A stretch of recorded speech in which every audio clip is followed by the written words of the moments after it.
अंदर से कह देगा। तो क्या आप अंदर से सवाल को बना सकते हैं? कहता कि अंदर से है। कहाँ से है? अंदर से। ये सवाल अंदर से कहता, आउटर साइड नहीं, इनर साइड का, इन साइड कहता। आउट हट करके इन साइड हो गया। कहाँ? इन साइड हो, इन साइड। तो क्या इन साइड कहता तो आप बना सकते थे? इन साइड कहता तो आप बना सकते थे। रास्ता का चौड़ाई, चारों ओर रास्ते का क्षेत्रफल निकालना है। अब रास्ता का क्षेत्रफल हमें बताइए कितना? लंबाई प्लस चौड़ाई प्लस माइनस 2x। अच्छा, प्लस माइनस 2x का मतलब ये है कि यहाँ अंदर से रहेगा तो प्लस में लिखेंगे, और बाहर से रहेगा प्लस में लिखेंगे, अंदर से रहेगा माइनस में लिखेंगे। एक अंदर से है तो ये माइनस में लिखा गया। अब इसे सोल्व करेंगे। 20 गुना का 180 में से 20 चला गया 160, यहाँ 360। 360 में 20 से गुना करेंगे तो 7200 हो गया 7200। कहीं है तो 7200 नहीं है, लेकिन इसका आंसर 7200 हो। अंदर से रहेगा तो 7200, बाहर से रहेगा 800, 8000। अंदर से रहेगा 7200, 7200, बाहर से रहेगा 8000। इधर वृत्त बनाने जा रहे हैं। एक वर्ग है जी, और वर्ग के भीतर में हम वृत्त बना दिए, और इस वृत्त का क्षेत्रफल हमें दे रखा है। एक वर्ग के भीतर वृत्त बनाए हैं और वृत्त का क्षेत्रफल दिया है। तो आप कहिएगा कि जो वृत्त का एक वृत्त है, तो वृत्त है तबे हो गया व्यास, तबे आर और आर हो गया, आर आर तबे हो गया ए भुजा, तब आर और आर 2r। वृत्त का व्यास है जो भुजा के बराबर है, वर्ग के भुजा के बराबर, अर्थात आर का जब हम मान निकालेंगे तो a/2 हो जाए। इन रेडियस वर्ग का इन रेडियस a/2 भुजा के आधा होता है इन रेडियस। और हमें वृत्त का क्षेत्रफल दिया है कि वृत्त का क्षेत्रफल 9 पाई है। तो हम कहेंगे पाई आर स्क्वायर बराबर कितना है? 9 पाई। 9 पाई है। अब पाई का जब हम लोग मान, पाई से पाई कट गया, आर का मान निकालेंगे तो आर बराबर, आर स्क्वायर का मान जब 9 है, आर स्क्वायर का मान 9 है तो आर बराबर 3 सेंटीमीटर। तब वृत्त का रेडियस हो गया 3। जब रेडियस 3 है तब भुजा हो जाएगा 6। अगर वृत्त का रेडियस 3 है तब भुजा 6 हो जाएगा, क्योंकि आर बराबर a/2 है। तो हम यहाँ क्रॉस गुना करेंगे तो a बराबर 6 हो गया। 6 सेंटीमीटर इसका भुजा हो गया वर्ग का। जब वर्ग का भुजा 6 हो गया तब वर्ग का आप क्षेत्रफल निकाल सकते हैं, और वर्ग का क्षेत्रफल निकालेंगे तब भुजा के स्क्वायर, 6 के स्क्वायर कितना हो गया? 36 सेंटीमीटर स्क्वायर हो गया। 36 सेंटीमीटर स्क्वायर। 36 सेंटीमीटर स्क्वायर किस ऑप्शन में है? कहिएगा ऑप्शन नंबर ए में है। इसमें है जी, ऑप्शन नंबर ए में है। 12 के बाद 13 पर आ जाइए और 13 नंबर सवाल का आंसर करिए। 13 नंबर सवाल का आप आंसर करिए। है, कभी भी एरिया में कमी और वृद्धि है, ए बी फॉर्मूला लागू करिए। ए बी फॉर्मूला लागू कर देना, ए प्लस बी प्लस माइनस ए गुना बी बटे 100। इफेक्टिव फार्मूला में ए बी फॉर्मूला लगा देना है। कमी और वृद्धि कहेगा तो A B formula is the best formula. Plus रहेगा तो वृद्धि, पॉजिटिव आएगा तो, और माइनस आएगा तो कमी। तो 30% और 20% वृद्धि किया गया है। 30% 20% वृद्धि किया तो 30 प्लस 20, और प्लस का 30 गुना 20 बटा 100 हो गया। 30 गुना 20 बटा 100 हो गया। कहिएगा यस सर। 2 गो जीरो से 2 जीरो कट गया, 30 और 20 50 हो गया, और यहाँ 3 में 2 से गुना कर देंगे 6, अर्थात 56। 56, 56% के इंक्रीजमेंट है। ऑप्शन नंबर कौन सा हो गया? ये तो कह रहा सम चतुर्भुज का परिमाप दिया है, ऊंचाई दे रखा है, क्षेत्रफल निकालना है। अब सम चतुर्भुज के बारे में समझ लें। मेहनत करिएगा तब क्लियर होगा, नहीं आज क्लियर हुआ और कल गायब हो जाएगा। मेहनत, मैथ का मतलब है प्रैक्टिस करना, प्रैक्टिस करना। ए बी सी डी एक समांतर सम चतुर्भुज है। हेडिंग डाल दीजिए सम चतुर्भुज, जिसे इंग्लिश में बोलते हैं रोम्बस। सम चतुर्भुज, रोम्बस, सम चतुर्भुज रोम्बस। इसका सभी भुजा आपस में बराबर हो। सभी भुजा आपस में क्या होगा जी? बराबर। इनके दोनों विकर्ण एक दूसरे को समकोण पर समद्विभाजित करेगा, लंबवत। इनके दोनों विकर्ण एक दूसरे को समकोण पर समद्विभाजित करेगा, लंबवत। लंबवत समद्विभाजित करेगा। कैसा समद्विभाजित करेगा? लंबवत, समकोण पर काटेगा। सबसे पहला जो हम कहेंगे कि सर इनका जो सम चतुर्भुज का परिमाप होगा ना, परिमाप, तो सभी भुजा को जोड़ दीजिए, पेरीमीटर 4 गुना भुजा हो गया 4a। दूसरा कि अगर सम चतुर्भुज है तो सम चतुर्भुज का जो क्षेत्रफल निकालना है, एरिया, क्या निकालना है? क्षेत्रफल, एरिया। एरिया, क्षेत्रफल एरिया होगा, एरिया हो जाएगा हम लोगों का आधार गुना शीर्षलंब, आधार गुना शीर्षलंब, base into corresponding height, base into corresponding height होगा। तीसरा, इसका एरिया एक और होता है जो आप लोग को पहले से भी ए वाले एरिया याद होगा, 1/2 गुना d1 गुना d2। आप विकर्णों के गुणनफल पहले से याद होगा। चौथा, इनके विकर्ण के वर्गों का जो योग होगा ना, d1 स्क्वायर। पहला वाला विकर्ण के वर्ग का योग, दूसरा वाला विकर्ण के वर्गों का योग 4 गुना भुजा के स्क्वायर होगा। 4 गुना क्या होगा? भुजा के स्क्वायर। पांचवा, कि अगर इस सम चतुर्भुज का एक कोई एंगल दे रखा है, एक एंगल में अगर 60 डिग्री हो या 120 डिग्री, दोनों में कोई एंगल एगो दे रखा हो, 60 या 120 डिग्री दे रखा हो, कोई भी 60 या 120 डिग्री कोई भी दे रखा हो, तब हम कह देंगे कि छोटा वाला विकर्ण, स्मॉलेस्ट डायगोनल जो होगा वो भुजा के बराबर होगा। छोटा वाला विकर्ण भुजा के बराबर, जब एंगल एगो 60 और 120 दे देगा तब, और बड़ा वाला विकर्ण भुजा के √3 गुना होता है, और बड़ा वाला विकर्ण हो जाता है भुजा का √3 गुना। छोटा विकर्ण हो गया ए और बड़ा विकर्ण हो गया a√3। भुजा का √3 गुना होता है, भुजा का √3 गुना होता है, कहिएगा यस। क्लियर। अब इसका किसी भी दो लगातार कोण का योग 180 डिग्री भी होता है। कोई भी आप दो कोण को जोड़ दीजिएगा ना, वो 180 डिग्री होगा। कोण ए प्लस कोण बी बराबर कोण बी प्लस कोण सी, कोण बी प्लस कोण सी बराबर कोण सी प्लस कोण डी, बराबर का कोण सी प्लस कोण डी और बराबर का कोण डी प्लस कोण ए, सब के सब 180 डिग्री हो, और आमने सामने का कोण इसका बराबर होगा। कोण ए बराबर क्या हो जाएगा, कहिएगा कोण सी के, और कोण बी बराबर क्या हो जाएगा, कोण डी के। आमने सामने का कोण क्या होगा, कहिएगा कि बराबर। आमने सामने की भुजा बराबर भी और समानांतर भी दोनों होता है। आमने सामने की भुजा बराबर और समानांतर दोनों। क्लियर। ट्रिक बता दीजिए सर, एग्जाम में टाइम लगेगा। आप देखिए ट्रिक खोजता है भैया, आप जब एरिया का ट्रिक कौन सा होगा, परिमाप के कौन सा ट्रिक होगा। Trick is better than concept, sorry concept is better than trick. Concept याद रखना। इस है, इसका ऊंचाई 5 है, क्षेत्रफल क्या होगा, क्षेत्रफल निकालिए, आंसर करिए। ऊंचाई 5 है तो आप जानते हैं कि समचतुर्भुज का परिमाप कितना है, 40 मीटर है। 40 मीटर है तो 4a हो गया परिमाप, और 4a बराबर 40 है तो a का मान कितना हो गया सर, कहिएगा 10 हो गया। सर आधार का मतलब भुजा हो गया 10, ऊंचाई 5 दे रखा है, तो हम एरिया निकालेंगे। एरिया निकालेंगे तो आधार गुना ऊंचाई, a गुना h हो गया, आधार गुना ऊंचाई अर्थात आधार गुना शीर्षलंब हो गया। आधार 10 है और शीर्षलंब कितना है, 5 है, तो एरिया हो गया 50 मीटर स्क्वायर। मीटर में है ना तो मीटर स्क्वायर, तो एरिया आधार गुना शीर्षलंब, एरिया होता है आधार गुना शीर्षलंब। आधार और बराबर 24 है तो a का मान कितना हो जाएगा, 6 हो जाएगा, और हाइट कितना दे रखा है, 7 दे रखा है, तो आप एरिया निकाल दीजिए, और एरिया होगा 7 गुना 6, आधार गुना शीर्षलंब कितना हो गया, 42। आधार गुना शीर्षलंब कितना हो गया, 42 मीटर स्क्वायर, जो ऑप्शन नंबर डी में। ऑप्शन नंबर किस में है जी, डी में। इसका आप आंसर एच डब्ल्यू में, और एच डब्ल्यू में आंसर करके इसको जरूर लाना। आज यही विशेष मिलते हैं कल अपने से हैं। एरिया का मतलब क्षेत्रफल, गुरु गुरु कहाँ चेला, क्षेत्रफल, और क्षेत्रफल हो जाएगा हाफ डायगोनल का गुणनफल, half product of diagonal, d1 Guna d2। तो एरिया निकालेंगे तो 1/2 गुना 32 गुना 24 हो जाएगा। 2 से 12 बार में और 32 में 12 से गुना कर देंगे, 32 में गुना कर देंगे 12 से, यूनिट डिजिट आ जाएगा 4, 384 सेंटीमीटर स्क्वायर, 384 सेंटीमीटर स्क्वायर। माप निकालना है तो आपको पता है कि d1 square plus d2 square विकर्ण के वर्गों का योग 4 गुना भुजा स्क्वायर। यहाँ से आप डायरेक्ट भुजा निकाल दीजिएगा, और डायरेक्ट भुजा निकालिएगा तो d1 का मतलब कि 5 का स्क्वायर हो गया, d2 का मतलब ही हो गया 12 का स्क्वायर, बराबर 4 गुना भुजा का स्क्वायर। तो 5 का स्क्वायर 25, 12 का स्क्वायर 144, और यहाँ 4 गुना a स्क्वायर हो गया है, 4a स्क्वायर 169 में हम 4 से आकर के इधर भाग कर दिए, बराबर a स्क्वायर हो गया। तो a का जब हम लोग मान निकालेंगे तो वर्गमूल हो गया 13/2 हो गया, 169 का वर्गमूल 13/2। और जब भुजा 13/2 निकल गया है तो आप परिमाप नहीं निकाल दीजिएगा, परिमाप पेरीमीटर, और परिमाप 4a होता है 4 गुना a, तो 4 गुना 13/2 कर दीजिएगा, 13/2, 4 गुना 13/2, 2 से कट गया 13, यहाँ 13 दूना कितना हो गया 26, 13 दूना का कितना हो गया, कहिएगा 26, तो 13 दूना हो गया 26।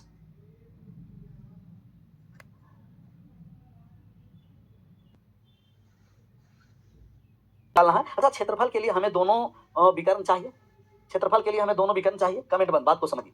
क्षेत्रफल के लिए हमें क्या चाहिए, दोनों विकर्ण चाहिए, और दोनों भी सकते हैं आप लोग। समचतुर्भुज का परिमाप 4 गुना ए भुजा हो गया 100, तो ए का मान कितना हो जाएगा जी 25, ए बराबर 25 हो गया, तो ए का मान हो गया 25, 25, 25, 25, 25, 25 हो गया, कहिएगा या सर। अब है उसका एक विकर्ण 14 सेंटीमीटर है, तब समचतुर्भुज का क्षेत्रफल ज्ञात करें। एक विकर्ण 14 है तो क्षेत्रफल निकालना है। सर एक विकर्ण 14 है, हम जानते हैं कि समचतुर्भुज के विकर्ण एक दूसरे को समकोण पर समद्विभाजित करता है, समकोण पर समद्विभाजित करता है, बराबर बराबर भाग में विभाजित करता है। तो एक का 14 है तो 7 और 7 हो गया। सर यहाँ से ट्रिपलेट से 7, 24, 25 ट्रिपलेट जानकारी है, 7, 24, 25 ट्रिपलेट या पाइथागोरस पर में निकाल सकते हैं। 7, 24, 25 ट्रिपलेट ये सब याद रखना, ये सब पाइथागोरियन ट्रिपलेट है सर। 3 के स्क्वायर प्लस 4 के स्क्वायर बराबर 5 के स्क्वायर, 3, 4, 5, 5, 12, 13 ट्रिपलेट होता है। 6, 8, 10 ये सब ट्रिपलेट डायरेक्ट याद रखिएगा। 7, 24, 25 ट्रिपलेट होता है, डायरेक्ट याद रखिएगा। 8, 15, 17 डायरेक्ट ट्रिपलेट होता है, याद रखिएगा। 9, 40, 41 ट्रिपलेट होता है, याद रखिएगा। 9, 40, 41, 9, 40, 41, 10, 24, 26, 11, 60, 61, 11, 60, 61, 12, 35, 37 ये सब कुछ कुछ डायरेक्ट ट्रिपलेट आपको याद रखना। 11, 60, 61, 11, 60, 61, 12, 35, 37, 12, 35, 37, 20, 21, 29। ये सब जो छोटा-छोटा ट्रिपलेट है, उसे याद रखेंगे, जिससे हमें कैलकुलेशन क्या होगा आसान। तो ये सब ट्रिपलेट आप डायरेक्ट याद रखिए और जो नहीं ट्रिपलेट निकालने आता है, तो वो पाइथागोरियन प्रमेय में से आप आंसर कर सकते हैं। तब यहाँ 90 डिग्री के सामने 7 है, 25 है, तो 90 डिग्री के सामने 25 है, तो इसका मान निकालेंगे, तो रूट में हो जाएगा 25 के स्क्वायर माइनस 7 के स्क्वायर। समकोण त्रिभुज के भुजा से हम लोग मान निकालें। यहाँ जब मान निकालेंगे, एक बार योग, एक बार अंतर, 7, 5, 25 से 7, 32 और 25 में से 7 चला गया तो कितना हो जाएगा? 18 हो जाएगा। यहाँ से भी मान निकालिएगा तो ये हो गया फिर से 24 हो गया। तो 24 और 24 48। तो पहला तो डायगोनल हमें 14 दे रखा है, पहला वाला डायगोनल हमें दे रखा है 14, दूसरा वाला डायगोनल हो गया कितना? कहेंगे कि 24 और 24, दूसरा वाला डायगोनल 48 हो गया। हम एरिया जब निकालेंगे तो एरिया 1/2 गुना d1 गुना d2, 1/2 गुना d1 गुना d2, 14 गुना कितना हो गया? 48। यहाँ से भाग लगा दिया तो 7 बार में भाग लगा। 7 में जब हम 48 से गुना कर देंगे तो 8 सत्ते 56, 6 हासिल 5, 28 और 5 कितना हो गया? 33, 336 हो गया। तो एरिया पूछेगा 336। एक वो डायगोनल दिया है, दूसरा डायगोनल निकाल देना और साइड हम ना होंगे, ये हो सकता है जी, हो सकता है। थोड़ा सा समांतर चतुर्भुज को सबसे पहले हम ले लेंगे, किसको? ओप्शा में समांतर चतुर्भुज को, और समांतर चतुर्भुज को हम ओटी में लाएं। पहले समांतर चतुर्भुज के हम क्या करेंगे? ऑपरेशन करेंगे, ऑपरेशन करेंगे समांतर चतुर्भुज सी टी। अगर समांतर चतुर्भुज है तो आमने सामने की भुजा बराबर और समानांतर होता है। आमने सामने की भुजा बराबर और समानांतर होता है। आमने सामने की भुजा बराबर समानांतर। यहाँ जब हम लंब डालेंगे तो ये हाइट h1 हो गया, और यहाँ जब हम लंब डाल देंगे तो ये हाइट h2 हो गया। हाइट क्या हो गया? h2। तब इसका जो क्षेत्रफल होता है समांतर चतुर्भुज का, सबसे पहले परिमाप निकाल देते हैं। परिमाप इसका हम निकालेंगे पेरीमीटर, तब परिमाप हो गया 2 × a + b। दूसरा समांतर चतुर्भुज के हम निकाल देते हैं क्षेत्रफल, और समांतर चतुर्भुज का जो क्षेत्रफल होगा, इसको इंग्लिश में एरिया बोलते हैं। तो क्षेत्रफल हो जाएगा आधार गुना शीर्षलंब, आधार गुना शीर्षलंब, आधार गुना शीर्षलंब, आधार गुना शीर्षलंब हो गया। तो आधार गुना शीर्षलंब मतलब इसका जब एरिया हम लोग निकालेंगे तो आधार गुना शीर्षलंब का मतलब समझ में आया? a Guna h1 corresponding height लेंगे, ये लेंगे तो h1 होगा, या एरिया जब हम लोग निकालेंगे तब b गुना h2 हो जाएगा। अगर हम ये वाले आधार लेंगे तो हाइट h2 से गुना करना पड़ेगा, यही है एरिया। तीसरा जो बहुत इंपॉर्टेंट है कि अगर इनके विकर्णों का अगर वर्गों का योग पूछेगा तो d1 square plus d2 square, विकर्णों के वर्गों का जो योग होगा वो होगा 2 × a square plus b square, 2 × a square plus b square, d1 square plus d2 square, 2 × a square plus b square. तब इसका 3 गो प्रॉपर्टीज याद रखना है। चौथा अगर याद रखना चाहते हैं तो किसी भी दो एंगल का योग 180 भी होता है। कोण a प्लस कोण b लगातार, कोण b प्लस कोण c, कोण c प्लस कोण d, कोण d प्लस कोण a,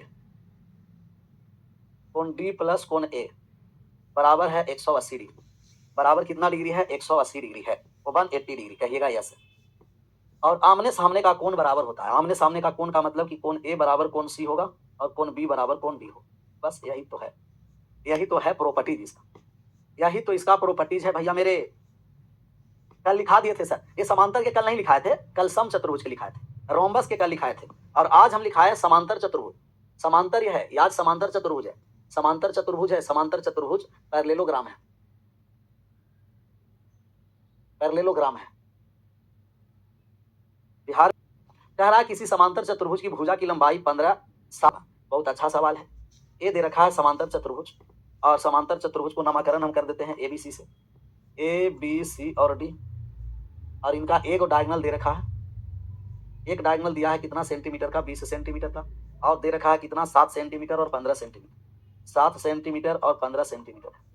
तब ये हो गया 15 सेंटीमीटर, और ये हो गया कितना जी? 7 सेंटीमीटर। 7 सेंटीमीटर और 15 सेंटीमीटर है, तो आप कहिएगा दो गो ट्रायंगल बना है, एक ट्रायंगल एबीसी और एक ट्रायंगल एडीसी। तो एबीसी और एडीसी दो गो ट्रायंगल है, इन दोनों ट्रायंगल के देखिए साइड एक ही है, साइड 7 15 20, साइड 7 15 20। तो एक गो त्रिभुज के आप क्षेत्रफल निकालिए, और एक त्रिभुज के क्षेत्रफल निकाल करके 2 से गुना कर देंगे, ट्रायंगल बन जाएगा। तो कौन सा पीडीएफ अपलोड नहीं हुआ है? थोड़ा सा हमें बताइए तो। इसका प्रिंटेबल पीडीएफ नहीं अपलोड हुआ है कि इसका स्क्रीन पीडीएफ नहीं अपलोड हुआ? कौन सा? हम दुगुना कर देंगे तो समांतर चतुर्भुज का क्षेत्रफल हो जाएगा। तब एक ऐसा त्रिभुज है, कहिएगा विषम बाहु, और विषम बाहु त्रिभुज के लिए हमें अर्ध परिमाप चाहिए, एस चाहिए। तो एस का मान सभी भुजा को जोड़ करके 2 से भाग करेंगे, 7 + 15 22, 22 और 20 कितना हो गया? 42, और 42 का आधा करेंगे तो 21। डायरेक्ट लिखेंगे 21 तो नहीं समझ में आएगा, 42 के हम आधा कर दिए तो कितना हो गया जी? 21 सेंटीमीटर हो गया। अब त्रिभुज का जब क्षेत्रफल निकालेंगे ना, तो त्रिभुज का क्षेत्रफल ह्यून फॉर्मूला से निकालेंगे, और ह्यून फॉर्मूला लगाएंगे तो √s × s - a, एस का मान 21 है, और s - a 21 में से 7 घट गया इंटू का, s - b 21 में से 15 को घटा दिए इंटू का, s - c 21 में से 20 को घटा दिए, तब ये s × s - a, s - b, s - c का मान हो गया।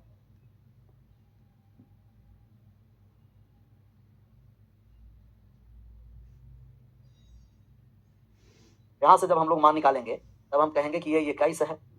21 में से 7 चला गया तो कितना हो गया? कहेगा कि सर 21 में से 7 चला गया 14 हो गया, और 21 में से 15 चला गया 6 हो गया, और 21 में से 20 चला गया तो 1 हो गया।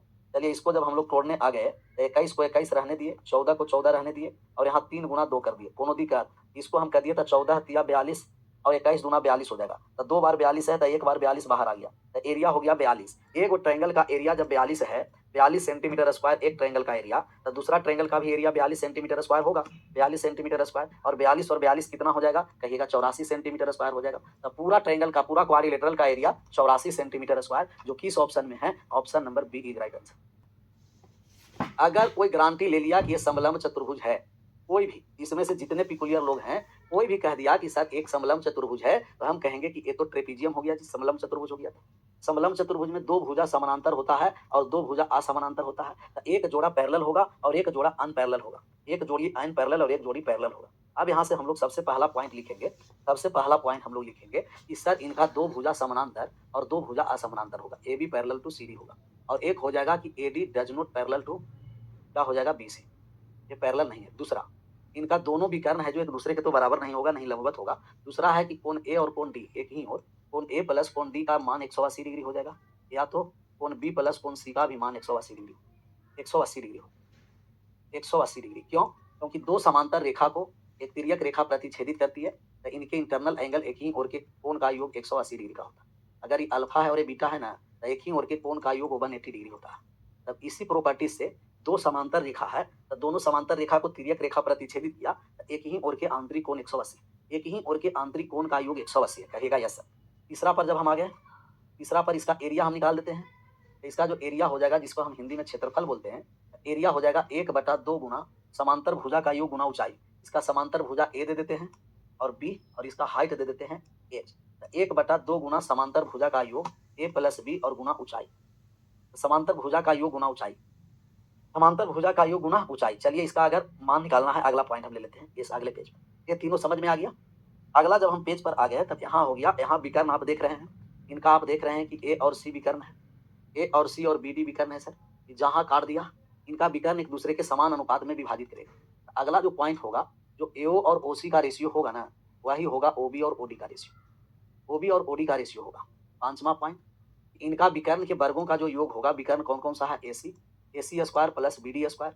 ए हो गया असमांतर भुजा के वर्ग के योग, असमानांतर ए डी स्क्वायर प्लस का बी सी स्क्वायर, और प्लस का 2 गुना समांतर भुजा का योग, और 2 गुना समांतर भुजा कौन सा है? ए बी, और गुना का हो जाएगा सी, ए बी और सी डी हो जाएगा यस सर। अगला छठा पॉइंट पर हम लोग आ जाएंगे, छठा और सातवां हम लोग यही समझ लेंगे। छठा पॉइंट और सातवां पॉइंट, सब पॉइंटें हम लोग क्लियर करते चलेंगे, जहां से सवाल आएगा बनाते चलेंगे। ये है असमांतर भुजा के मध्य बिंदु, असमानांतर भुजा के मध्य बिंदु को मिलाने वाली रेखा की लंबाई। ये अनपैरेलल साइड है, असमांतर भुजा के मध्य बिंदु। अगर कोई समलंब चतुर्भुज है और असमांतर भुजा के यदि मिड पॉइंट को मिला दिया है, असमांतर भुजा के मध्य बिंदु को, तो एम और एन की जो लंबाई होगा समांतर भुजा के योग के क्या हो जाएगा? आधा। समांतर भुजा के योग के आधा होगा, तो समांतर भुजा के योग के हो गया आधा, ए प्लस बी वाई क्या हो गया? 2। अगर यहाँ विकर्ण के मध्य बिंदु को मिला दिया, तो विकर्ण के मध्य बिंदु को मिलाने वाली रेखा की लंबाई, इनके डायगोनल के मिड पॉइंट को मिला दिया है, विकर्ण के मध्य बिंदु को मिलाया है, मध्य बिंदु है सर, मिड पॉइंट है, तो विकर्ण के मध्य बिंदु को मिलाने वाली रेखा की लंबाई, ये पी क्यू का जो मान होगा, पी क्यू का जो मान होगा mod A minus B by 2। Mod क्यों लगा दिए? क्योंकि नेगेटिव ही रहेगा तो पॉजिटिव में हो जाएगा। तब यहाँ हो गया हम लोगों का छठा, 5 हो गया था ना, 5 पॉइंट है, तो ए वाला पॉइंट हो गया 6 और ए वाला पॉइंट हो गया 7, तो 6 और एक 7 पॉइंट हो गया, और 7 पॉइंट आंसर हो गया, 7 पॉइंट हो गया, 7 पॉइंट का क्लियर हुआ। चलिए सिमी दीदी यहाँ मीटर और 20 सेंटीमीटर है, और कम से कम पीके बाबा को आप लोग को धन्यवाद देना चाहिए कि ये सब हम आपको पेन से लिख लिख करके आपको हम बता रहे हैं। बाकी तो फिर बात समझ में। समांतर भुजाओं की लंबाई क्रमशः 15 सेंटीमीटर और 20 सेंटीमीटर। अच्छा, हमें क्या है ज्यादा ज्ञान देना आप लोगों को? हमें ज्ञान देने से क्या फायदा है? फायदा यह है कि आप लोग को जॉब लग जाएगा। जैसे इस सवाल को कि एरिया हो जाता है 1/2 गुना समांतर भुजा का योग गुना ऊंचाई, और एरिया हमें दे रखा है कितना जी? 175 दे रखा है, और 1/2 गुना समांतर भुजा कितना दे रखा है? 15, और प्लस कितना दे रखा है? 20, और ऊंचाई कितना है पता नहीं, यही ऊंचाई निकालना है। तो 175 बराबर 1/2 और गुना यहाँ 35 हो गया और गुना एच हो गया। क्या 35 से कटने वाला है 5 बार में, 2 से जाकर के गुना हो गया क्रॉस 10, हाइट आ गया 10 सेंटीमीटर। यही हमें हाइट निकालना था, बस इसका सिर्फ एरिया का यहाँ फॉर्मूला निकालना था, और एरिया का फॉर्मूला याद रखिए, आंसर एरिया का फॉर्मूला निकालिए और आंसर क्षेत्रफल दिया है और भुजा का योग निकालना है। ये समलंब है सर। समलंब चतुर्भुज में 2 भुजा समानांतर और 2 भुजा असमांतर होता है। समांतर भुजा यहाँ से जब हम रेशियो निकाल दिए तो समांतर भुजा का मान